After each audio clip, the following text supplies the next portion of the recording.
മുസ്ലിം ലീഗാണ് എന്നാണ് ഇന്നും വെള്ളാപ്പള്ളി പറഞ്ഞത്. നേരത്തെയും ഒരുപാട് വിമർശനങ്ങൾ ലീഗിനെതിരെ വെള്ളാപ്പള്ളി ഉന്നയിച്ചിട്ടുണ്ട്. ഇതിനെ തുടർന്നുകൊണ്ടിരിക്കുകയാണ്. അല്ല, ആ കാര്യത്തിൽ പാർട്ടി നേരത്തെ ഒരു തീരുമാനം എടുത്തിട്ടുണ്ട്, നിങ്ങളോട് പറഞ്ഞിട്ടുണ്ട്. അത്തരം ജൽപ്പനങ്ങൾക്ക് മറുപടി പറയേണ്ടതില്ല, മറുപടി അർഹിക്കുന്നില്ല. കേരളീയ സമൂഹവും അത്തരം പ്രസ്താവനകൾ കേൾക്കുകയും അതിന് പ്രതികരിക്കുകയും ചെയ്തിട്ടുണ്ട്. കേരളീയ പൊതുസമൂഹത്തിന് വ്യക്തമായ ബോധ്യം ആ കാര്യത്തിലുണ്ട്. അതുകൊണ്ട് മുസ്ലിം ലീഗ് അതിന് മറുപടി പറയേണ്ടതില്ല.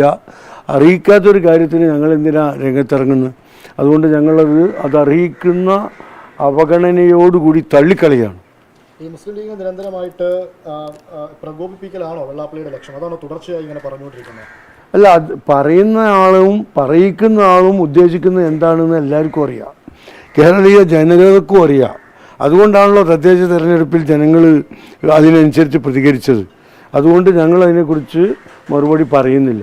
ഞങ്ങളെ പ്രകോപിപ്പിച്ച് മറുപടി പറയിച്ച് സംഘർഷഭരിതമായ ഒരു സമൂഹ അന്തരീക്ഷം സൃഷ്ടിക്കാനാണ് ഇവർ ഉദ്ദേശിക്കുന്നതെങ്കിൽ ആ വലയിൽ വീഴാൻ മുസ്ലിം ലീഗ് തയ്യാറല്ല.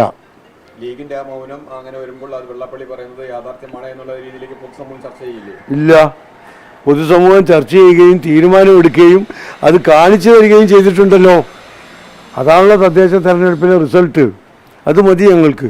പൊതുസമൂഹം മനസ്സിലാക്കിയാൽ മതി, മനസ്സിലാക്കിയിട്ടുണ്ട്. ഈ സാമുദായിക ഐക്യം എന്നുള്ളൊരു ആവശ്യം വെള്ളാപ്പള്ളി ഉന്നയിക്കുന്നു.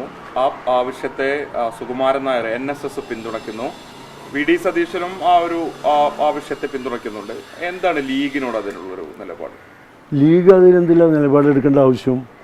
സാമുദായിക സംഘടനകൾ യോജിക്കാനോ പിളരാനോ ഒക്കെ തീരുമാനിച്ചാൽ അത് അവരുടെ കാര്യമല്ലേ. മുസ്ലിം ലീഗ് എന്ന രാഷ്ട്രീയ പാർട്ടിക്ക് അതിലെന്താ കാര്യം? ഒരു കാര്യമില്ല. കാര്യമില്ലാത്തതിൽ മുസ്ലിം ലീഗ് ഇടപെടാറുമില്ല. ഈ സംഘടനകൾ ഇത്ര കാലം അത്രയും പിളർന്നു നിൽക്കാൻ കാരണമായത് ലീഗാണെന്നുള്ള രീതിയിലുള്ള വിചിത്ര പ്രസ്താവനകളാണ് വെള്ളാപ്പള്ളി നടത്തിയത്. അതാണ് ഞാൻ പറയുന്നത്. അത്തരം പ്രസ്താവനകൾക്ക് മറുപടി പറഞ്ഞാൽ ഞങ്ങളും അതേ സ്വഭാവമുള്ള ആളുകളായി മാറൂലേ. അതുകൊണ്ട് ഞങ്ങളത് പറയുന്നില്ല. നായാടി മുതൽ നസ്രാണി വരെ ഒരു ഐക്യമാണെന്ന് പറഞ്ഞത് മുസ്ലിം വിഭാഗത്തെ കൂടെ കൂട്ടുന്നില്ല എന്നും വെള്ളാപ്പള്ളി പറയുന്നു. അതാണ് ഈ നിയമനിർമ്മാണങ്ങളിലൊക്കെ നരേന്ദ്രമോദി ചെയ്തു വന്ന കാര്യമാണത്. ഏതായിരുന്നാലും അദ്ദേഹം മറുപടി അറിയിക്കുന്നില്ല എന്നത് മാത്രമാണ് ആ കാര്യത്തിൽ മുസ്ലിം ലീഗിൻ്റെ വ്യക്തമായ നിലപാട്.